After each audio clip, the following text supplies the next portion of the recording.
Hi, good evening, my dear friends. So this is the second lecture on the control systems. दूसरा lecture है. कल हम लोग देख रहे थे कि कंट्रोल सिस्टम्स कैसे रियल वर्ल्ड में कैसे ऑपरेट करते हैं, रियल वर्ल्ड में क्या सिनेरियो है और क्या एप्लीकेशंस हैं, बेसिक क्या है कंट्रोल सिस्टम्स का, कहाँ कहाँ में ज़रूरत पड़ती है, इंडस्ट्री में क्या यूजेस हैं, रियल लाइफ में क्या यूजेस हैं. तो कल हम लोग ओपन लूप और कंट्रोल क्लोज लूप सिस्टम्स के बारे में पढ़ने वाले थे, तो नहीं पढ़ पाए थे किसी कारण से. तो बेसिकली आज यही चालू करते हैं कि ओपन लूप सिस्टम और क्लोज सिस्टम होते क्या हैं. तो बात यहाँ से चालू होती है. कोई भी सिस्टम अगर ऐसा है जिसके अंदर आउटपुट से आउटपुट पे डिपेंडेंट नहीं है सिस्टम, कोई अगर सिस्टम ऐसा है जो कि आउटपुट पे डिपेंडेंट नहीं है, तो ऐसे सिस्टम को बोलते हैं ओपन लूप सिस्टम. मतलब ये है कि कोई भी ऐसा सिस्टम जिसमें से कि अगर एक बार आउटपुट निकल गया तो डिस्टरबेंस होने पे अगर आउटपुट चेंज भी होता है, then also that system doesn't have the ability to correct itself. दोबारा से उसको करेक्ट करने की उसके पास एबिलिटी नहीं है. ऐसे सिस्टम को बोलते हैं ओपन लूप सिस्टम. एक बार आउटपुट गया सो गया. अगर आउटपुट एनवायरनमेंट में किसी कंडीशन से चेंज हो जाता है या एक्सटर्नल नॉइज से चेंज हो जाता है, तो वो सिस्टम के अंदर कोई ऐसी एबिलिटी नहीं है कि वापस से जो डिज़ायर्ड आउटपुट था वो वापस से आ पाए. ऐसी कोई एबिलिटी नहीं है. Such system is called open loop system. अब ओपन लूप सिस्टम जाहिर सी बात है इसमें फीडबैक नहीं लिया गया होगा, क्योंकि अगर आउटपुट से आपने कहीं फीडबैक लेकर के सिस्टम को ये बताया होता कि आउटपुट चेंज हो रहा है, you need to adjust yourself so that I get the desired output, तो वो इसमें नहीं होता है. मतलब कि इसमें कोई फीडबैक लिंक नहीं होती है. इट इज़ इंडिपेंडेंट, उससे इंडिपेंडेंट होता है. जनरली क्या होते हैं, ऐसे सिस्टम ऑलरेडी स्टेबल होते हैं. Open system, open loop system generally stable होते हैं, लेकिन अगर एक बार अनस्टेबल हो गए तो उनको दोबारा स्टेबल बनाया भी नहीं सकता है. ठीक है. On the other hand close loop system क्या है? कोई एक ऐसा सिस्टम जिसका आउटपुट खुद आउटपुट पर डिपेंडेंट है. मतलब ये है कि अगर आउटपुट चेंज हो रहा है तो वो अपने आप को एडजस्ट करके डिजायर्ड आउटपुट पे लाने की कोशिश करेगा. ठीक है. इसी कारण से क्या होता है, इसमें फीडबैक लिंक भी होता है. प्रोसेस को सेंस, जो कंट्रोल प्रोसेस है, कंट्रोल प्रोसेस को सेंस करने के लिए अलग से सेंसर लगे होते हैं. वो सेंसर इस सिस्टम को इनपुट देंगे. अगर वो कोई इनपुट आएगा तो एरर सिग्नल जनरेट होगा. एरर सिग्नल क्या करेगा, इस सिस्टम के आउटपुट को खुद चेंज कर देगा. ठीक है. तो इसके अंदर ये एबिलिटी है कि ये खुद ब खुद अपने आप को करेक्ट कर सकता है. डिपेंड्स कि आप कैसा फीडबैक लगा रहे हैं, पॉजिटिव फीडबैक लगा रहे हैं या नेगेटिव फीडबैक लगा रहे हैं.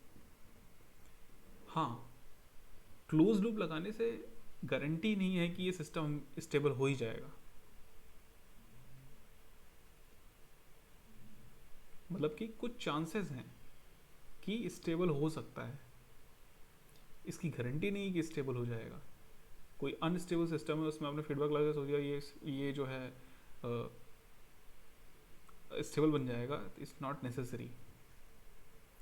बट इसलिए फीडबैक लगाते हैं कि जितनी अनस्टेबिलिटी ओपन लूप सिस्टम में रही होगी उससे कम स्टेबिलिटी अगर वो फीडबैक नहीं लगाते तो शायद इसमें रहती.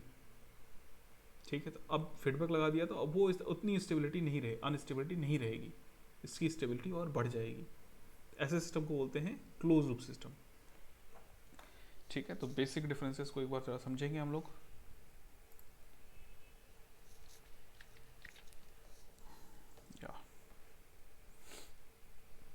सो एक बेसिक बाइफर्केशन मैं कर रहा हूँ यहाँ पे तो मेरे पास दो तरीके सिस्टम है, ओपन लूप सिस्टम है, ओपन लूप कंट्रोल सिस्टम्स और क्लोज लूप कंट्रोल सिस्टम्स।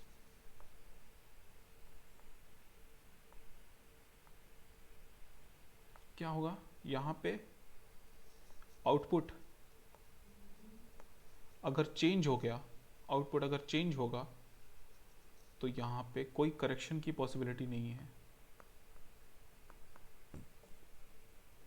कोई करेक्शन की पॉसिबिलिटी नहीं है, करेक्ट नहीं कर सकता अपने आप को ये।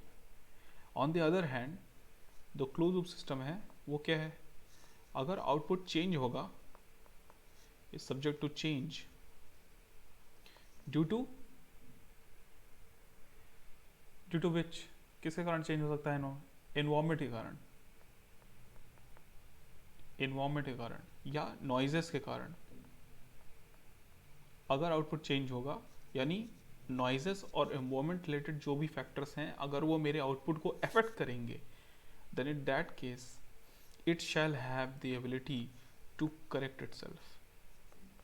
करेक्ट कर सकता है, ये कर सकता है, इसलिए मैं बोल रहा हूँ इट डिपेंड्स कि कैसा फीडबैक लगाया है आपने। हो सकता है कि सिस्टम आपने जो लगाया वो ऐसा है कि स्टेबल करने के बजाय और अनस्टेबल कर दे, इट इज़ ऑल्सो पॉसिबल। जैसे मैं क्या है अभी ये अपना स्टूडियो सेटअप कर रहा था लैपटॉप से और ये मेरे टैबलेट से, तो ये स्टूडियो सेटअप हो रहा है, ये सॉफ्टवेयर है, सॉफ्टवेयर में दो अलग अलग, इसका काम यह है कि दो अलग अलग जगह के इनपुट्स को लेकर के ये आपस में मिक्स कर सकता है।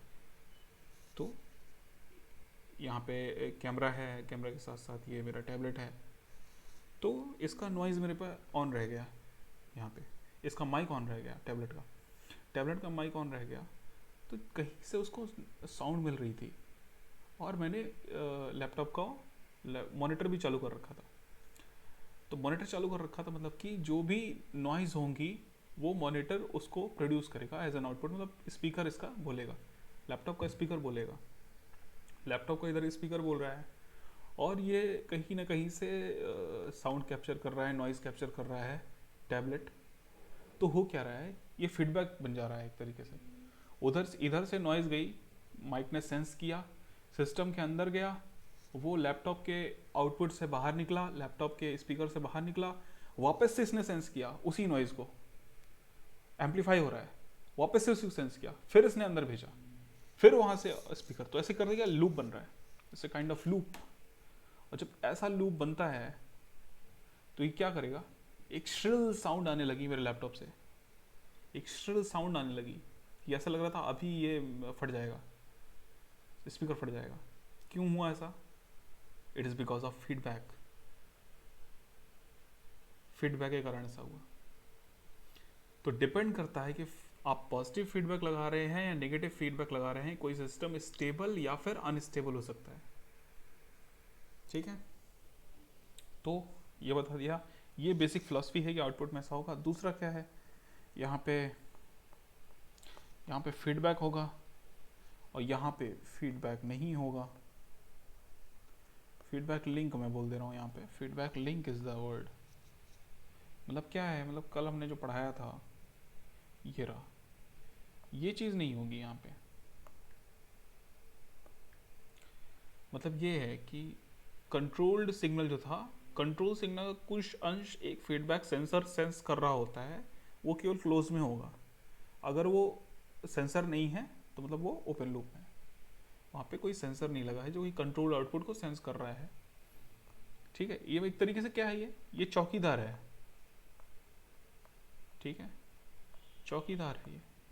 अब चौकीदार दोनों काम कर सकता है, पॉजिटिव भी बना भी सकता है और बिगाड़ भी सकता है, ठीक है। लेकिन इस केस में क्या होता है, नेगेटिव फीडबैक अगर आप देंगे तो नेगेटिव फीडबैक के केस में सिस्टम की स्टेबिलिटी, स्टेबल होने के चांसेस ज़्यादा हैं।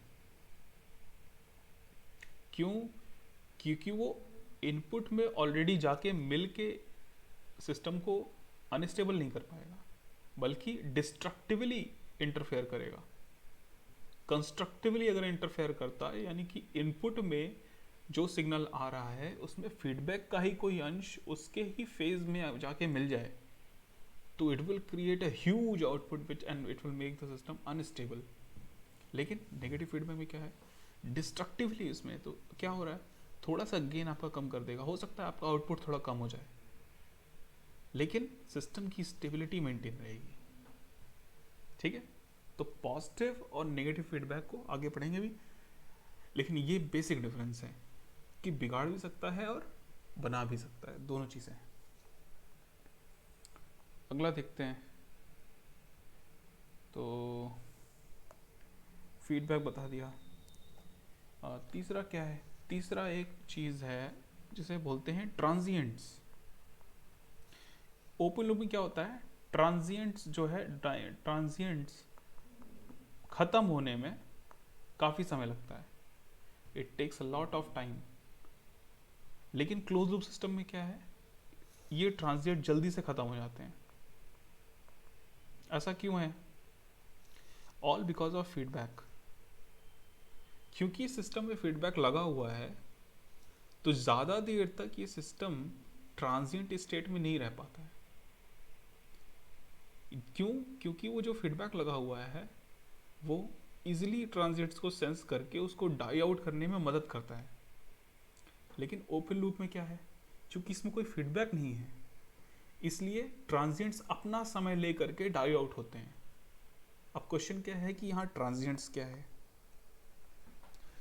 ट्रांजिएंट्स क्या होते हैं। आप कोई भी मैकेनिकल मशीन स्टार्ट करो, इलेक्ट्रिकल मशीन स्टार्ट करो, मैकेनिकल मशीन स्टार्ट करो, हालांकि मैकेनिकल में देखना ज़्यादा आसान है। आप देखे होंगे डीजल इंजन होते थे पहले, डीजल इंजन अगर आप स्टार्ट करोगे थोड़ी देर उसमें वाइब्रेशंस रह जाते हैं, वाइब्रेशंस रह जाते हैं, कहीं जाके वाइब्रेशंस धीरे धीरे होते होते होते होते वाइब्रेशंस ख़त्म होगी और वो एक स्पीड में चलने लगेगा, वाइब्रेशंस ज़्यादा होंगे नहीं। तो किसी भी सिस्टम में जब उसको एकाएक स्टार्ट किया जाता है ना, तो सिस्टम्स में कुछ ना कुछ वाइब्रेशंस रह जाती हैं स्टार्टिंग टाइम पे। तो उन वाइब्रेशंस को डाई आउट करने के लिए फीडबैक सिस्टम होता है। ठीक है, तो ट्रांजिएंट्स क्या होते हैं, कोई भी सिस्टम हो, चाहे इलेक्ट्रिकल हो या मैकेनिकल हो, जब उसे सडनली स्टार्ट किया स्टॉप किया जाता है, then the system doesn't abruptly come to that state। abruptly state change नहीं होती सिस्टम की, क्यों, लॉ ऑफ इनर्शिया कह लीजिए। हालांकि इलेक्ट्रिकल इनर्शिया कुछ नहीं होता है, लेकिन सिस्टम एक स्टेट से दूसरे स्टेट में कभी भी नहीं जाता है, अब्रप्टली नहीं जाता है। It will generate some transient, and transient का इफेक्ट पड़ता है सिस्टम में। हो सकता है कि कोई सिस्टम आपने ऐसा बनाया जो कि ट्रांजिएंट स्टेट के दौरान ही अनस्टेबल हो जाए, टूट फूट जाए या खराब हो जाए। तो इसे हमें ध्यान रखने के लिए, इसीलिए हम लोग पढ़ते हैं इसमें ट्रांजिएंट एनालिसिस पढ़ते हैं, ट्रांजिएंट को कैसे कम किया जाए, उसको कैसे वो किया जाए, सब सारी चीज़ें पढ़ी जाती हैं।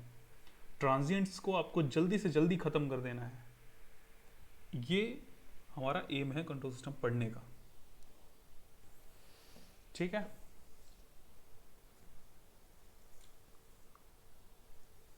फिर मैं पॉजिटिव और नेगेटिव लूप के साथ पढ़ा ही चुका हूँ आप लोग को। पॉजिटिव और नेगेटिव लूप दो तरीके होते हैं, पॉजिटिव फीडबैक हो सकता है, नेगेटिव फीडबैक हो सकता है। पॉजिटिव फीडबैक अनस्टेबिलिटी को प्रमोट कर सकता है, नेगेटिव फीडबैक स्टेबिलिटी को बढ़ा सकता है।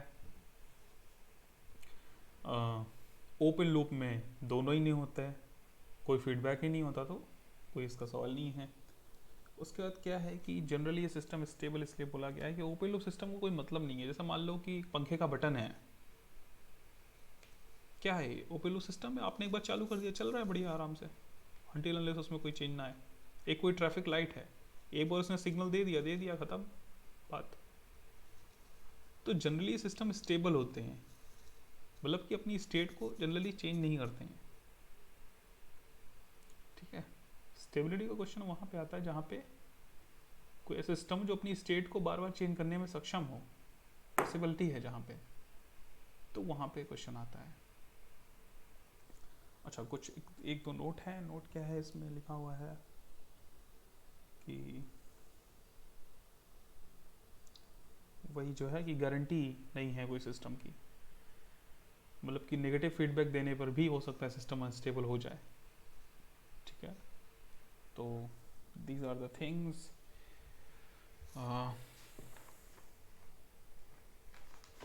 अब एक ज़रा ये देख लेते हैं कि एक फिजिकल कंट्रोल सिस्टम का एक मॉडल जस्ट देख लेते हैं। बिल्कुल वही बना रहा हूँ जो मैं समझाया था अभी थोड़ी देर पहले आपको, कि एक घर है तो कैसा असल में होता कैसे है, तो वो एक समझाना चाह रहा हूँ। तो ये मेरे पास एक टैंक है, टैंक में वाटर भरता है, घर का सिस्टम है, वही मोटर वाला वही समझा रहा हूँ, मोटर वाला कैसे होगा।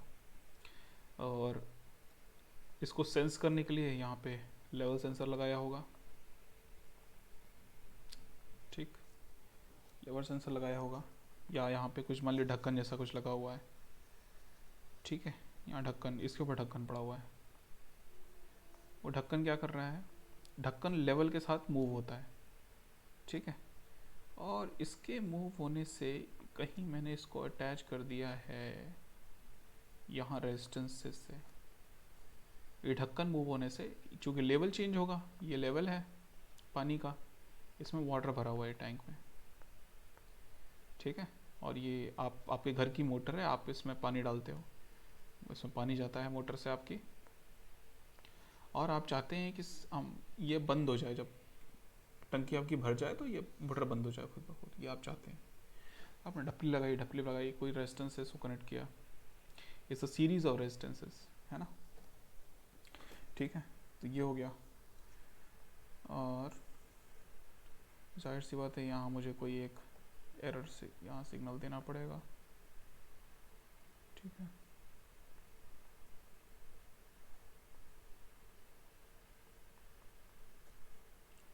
This the voltage. और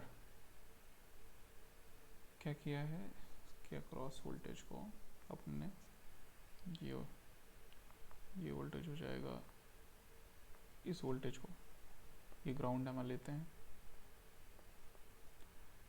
इस वोल्टेज को मैं नाम देता हूँ V2, इस वोल्टेज को नाम देता हूँ V1। दो वोल्टेजेस हैं, तो V1 अभी E1 के बराबर है, ठीक है, ग्राउंड में। और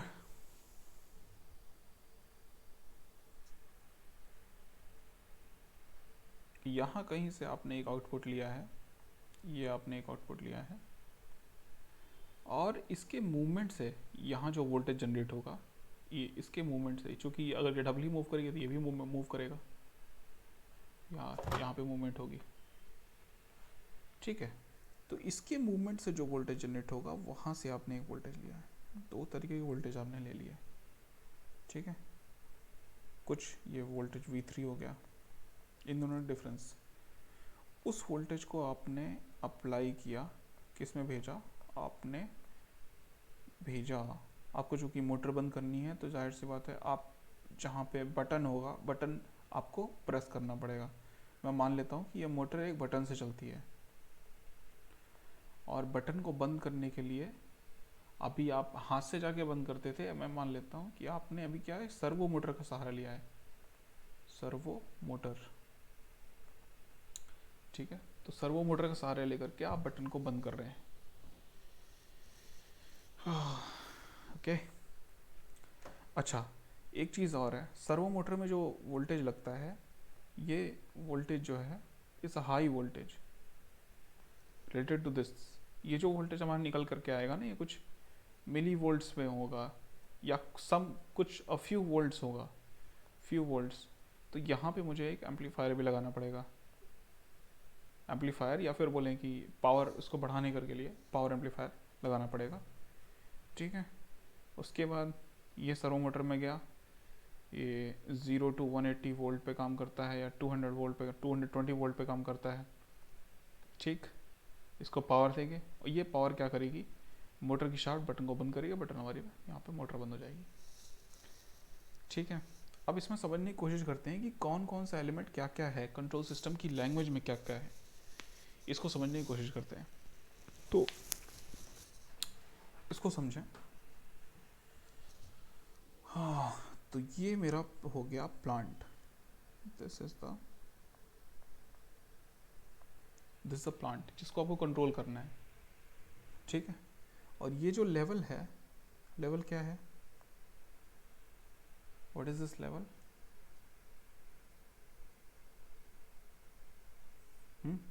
इसी को तो आपको कंट्रोल करना है, क्यों, इसी को तो कंट्रोल करना है ना, राइट। तो it is a controlled process, ठीक है। और यहाँ से जो आपने ये उठाया, ये जो लिंक लगाई है, दिस इज द फीडबैक, ठीक, this the feedback, feedback and this is the reference, कुछ आपने रेफरेंस इनपुट दिया, ठीक, and this is something called as error signal या एरर वोल्टेज, एरर वोल्टेज, ठीक है, एरर वोल्टेज। और ये आपने कुछ अलग से लगाया जिसको बोलते हैं कुछ एक, ये अलग से ब्लॉक है, कंट्रोल करने वाला ब्लॉक है। तो ये आपका कंट्रोलर है बेसिकली, ये कंट्रोल कर रहा है, किसको कंट्रोल कर रहा है, मोटर को कंट्रोल कर रहा है, ठीक है। तो इस तरीके से ये पूरी प्रोसेस जाएगी,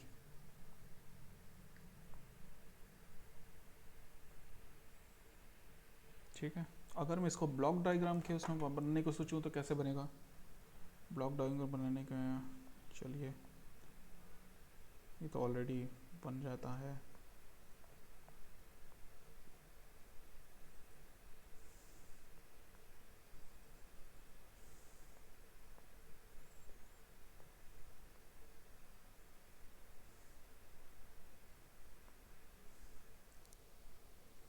ठीक है।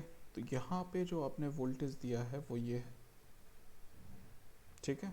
और ये मेरा कंट्रोलर है नीचे वाला, जहाँ नीचे कंट्रोलर है, ये मेरा प्लांट है जो कि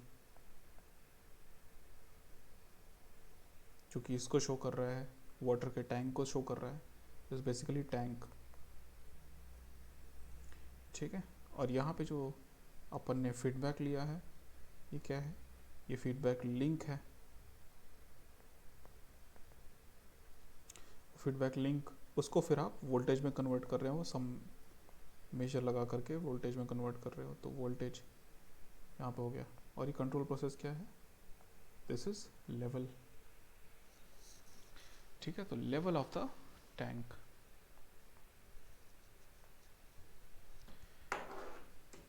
तो ये है बेसिकली हमारा आज ये जो हम लोग ने पढ़ा, control system, open loop control system क्या होते हैं, क्लोज लूप कंट्रोल सिस्टम क्या होते हैं, और किसी एक सिंपल सिस्टम को समझने के लिए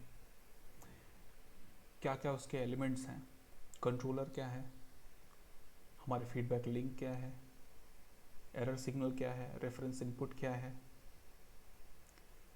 कंट्रोल प्रोसेस क्या है, कंट्रोल्ड वेरिएबल क्या है, इस केस में level is the control variable, ये सब आज हमने जाना है। अब कल हम लोग पढ़ेंगे कि किसी भी फिजिकल सिस्टम को या इन ब्लॉक डायग्राम्स को प्रोसेसिंग के लिए मैथमेटिकल मॉडल्स में कैसे कन्वर्ट करेंगे, क्योंकि प्रोसेसिंग और समझ हम तभी सकते हैं जब हम उस पर प्रोसेस कुछ कर सकें, जब उसमें मैथमेटिकल चीज़ें लगा सकें, जब हम किसी फिजिकल प्रोसेस को मैथमेटिकल टर्म्स में डिनोट कर सकें, तभी हम उस पर कुछ ना कुछ वर्क कर सकते हैं, तभी उसको जान सकते हैं। Okay, so see you again tomorrow at the same time, और good night, wish you all the best, take care, जय हिंद।